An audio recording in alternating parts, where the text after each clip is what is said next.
Hi అండి. అందరూ ఎలా ఉన్నారు? బాగున్నారా? నేను ఈ వీడియో అయితే చాలా బాధతో చేస్తున్నానండి. ఎందుకంటే వరదలొచ్చాయి కదండీ విజయవాడకి. మాది విజయవాడ అండి. పాయకాపురం అన్నమాట. అయితే ఫస్ట్ తారీఖు వరదొచ్చింది కదండీ. ఎక్స్పెక్ట్ చేయలేదు. ఇంతగా వచ్చిద్దని ఎవ్వరు ఎక్స్పెక్ట్ చేయలేదన్నమాట. అది చూస్తూ ఉన్నాం గానీ ఎర్లీ మార్నింగ్ లేచిన తర్వాత చూసామండి. కానీ ఇంతగా రాదులే అనుకున్నాము. రోడ్లోకి అలా కొంచెం కొంచెం స్టార్ట్ అయ్యి పెరుగుతూ మా ఇంట్లోకైతే సగం వరకు ఇంటి గోడలు సగం వరకు వచ్చేసాయి అన్నమాట. ఎక్స్పెక్ట్ చేయలేదు. అసలు గందరగోళం అయిపోయిందండి. అసలు ఏం చేయాలో, ఎలా చేయాలో, ఎలా సర్దుకోవాలో ఒక్క క్షణం అర్థం కాలేదన్నమాట. రోడ్లు అలాగ రావటం వల్ల వాటర్ కూడా ఎవరు హెల్ప్ చేయడానికి కూడా రాలేదు. అలా మేము చాలా మట్టుకి సేఫ్గా పెట్టడానికి ట్రై చేసాం కానీ కుదరలేదండి. కొన్ని అయితే తడిసిపోయినాయి అన్నమాట. బెడ్ తడిసిపోయింది, దివాన్ కాటు, అలాగే కబోర్డ్స్ కూడా చాలా మట్టుకి తడిసిపోయినాయండి. బీరువాలకు కూడా వాటర్ వెళ్ళిపోయినాయి. చాలా బాధ అనిపిస్తుందండి. ఈ వీడియోని ఇప్పుడు మేము 3వ తారీఖు వరకు ఇంట్లో ఉన్నామండి. పైన టెర్రస్ మీద ఉన్నామన్నమాట. పైనుంచేమో వర్షం పడుతుంది ఫుల్గా, కిందేమో ఇంట్లో సగం వరకు వాటర్ ఉన్నాయి. అసలు ఏం చేయాలో అర్థం కాని పరిస్థితి. ఫుడ్ అయితే సరిగా వండుకోవడానికి కన్వీనియంట్ లేదనమాట. పైన వర్షం కదా, పైన ఒక పరదాలాగా కట్టుకొని అందులో ఉన్నాం అనమాట. మేము వంట చేయటానికి కూడా చాలా ఇబ్బంది అయిపోయిందండి. అలాగే ఆ వర్షంలోనే ఉన్నాం అనమాట. ఫుడ్ అయితే గవర్నమెంట్ సప్లై చేసింది కానీ ఆ వరద ఫ్లోటింగ్లో బయటికి వెళ్ళి తీసుకొచ్చుకోవడానికి కొంచెం దూరంలో ఒక 1 కిలోమీటర్ అంత దూరంలో వాటర్ కానీ ఫుడ్ కానీ దొరికిందండి. కానీ మేము వెళ్ళి ఆ వాటర్లో తెచ్చుకోవడానికి వెళ్ళలేక మేము టెర్రస్ పైన అలా ఉండిపోవాల్సి వచ్చింది. ఎందుకంటే మళ్ళీ ఎలాంటి పరిస్థితులు ఉంటాయో తెలియదు కదా. అందుకని మేము బయటకు వెళ్ళలేదు. ఉన్న దానిలోనే ఏదో తిని అలా ఉన్నాం అన్నమాట.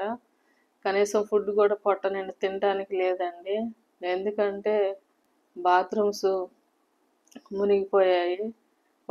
వాష్రూమ్కి వెళ్ళాలన్నా ఇబ్బంది కదా. అందుకని మేమైతే తినటానికి కానీ ఉండటానికి కానీ చాలా ఇబ్బంది పడ్డామండి.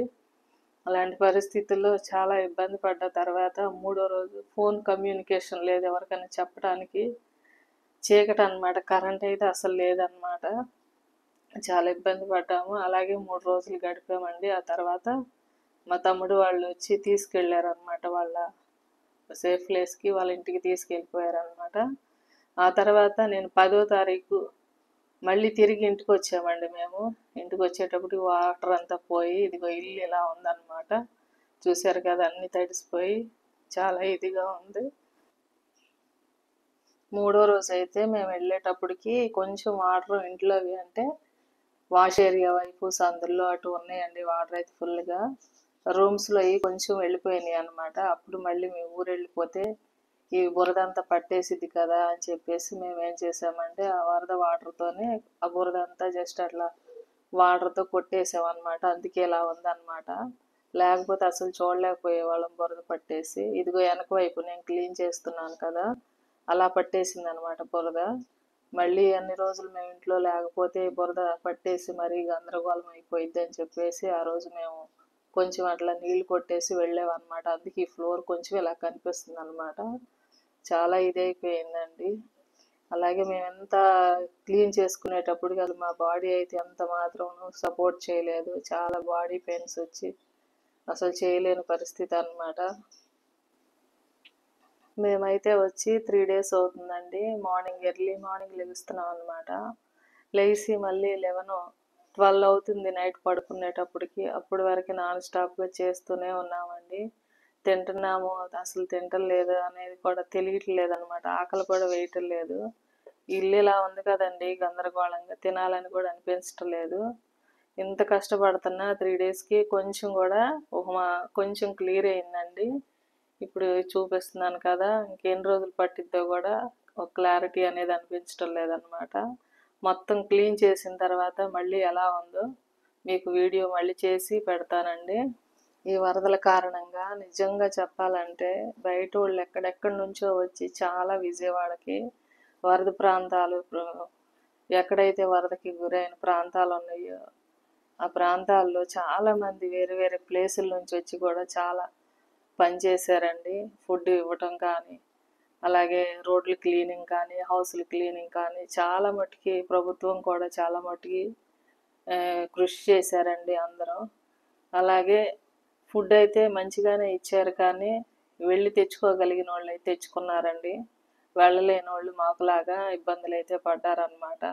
ఏదేమైనా ప్రభుత్వ యంత్రాంగం కానీ చాలామంది ప్రజలు, మానవత్వం ఉన్న ప్రతి ఒక్కరూ చాలా హెల్ప్ చేశారండి. చాలా చాలా కృతజ్ఞతలండి అందరికీ. నిజంగా ఎలాంటప్పుడేనండి బంధాలు, బంధుత్వాలు అసలు ఎలా ఉంటారు ఏంటనేది అర్థమైందనమాట ఫస్ట్ టైం నాకు. ఎక్కడెక్కడి నుంచో వచ్చి విజయవాడకి హెల్ప్ చేశారనమాట. దగ్గరగా ఉండి కూడా పట్టించుకోని వాళ్ళు చాలామంది ఉన్నారండి. వాళ్ళ గురించి అయితే నేను మాట్లాడను, కానీ ఎవరో తెలియని వాళ్ళు ఎక్కడెక్కడి నుంచో వచ్చి చేశారు కదా, వాళ్ళందరికీ నా హృదయపూర్వక ధన్యవాదాలండి. ఓకే అండి, ప్రస్తుతం మా ఇంటి పరిస్థితి ఎలా ఉందన్నమాట, ఇవన్నీ మీకు చూపించడం కోసం ఈ వీడియో చేస్తున్నాను. ఓకే అండి, చూశారు కదా గందరగోళంగా ఉంది. నేను మళ్ళీ నీట్గా క్లీన్ చేసి అన్నీ సర్దిన తర్వాత వీడియో చేసి మళ్ళీ మీకు పెడతానండి. 2 రోజులు పట్టొచ్చు, లేక 3 రోజులు పట్టొచ్చు అనమాట. కరెక్ట్గా నేను చెప్పలేను. ఓకేనా, మొత్తం రెడీ అయిపోయిన తర్వాత వీడియో అప్లోడ్ చేస్తాను. థ్యాంక్ యూ అండి.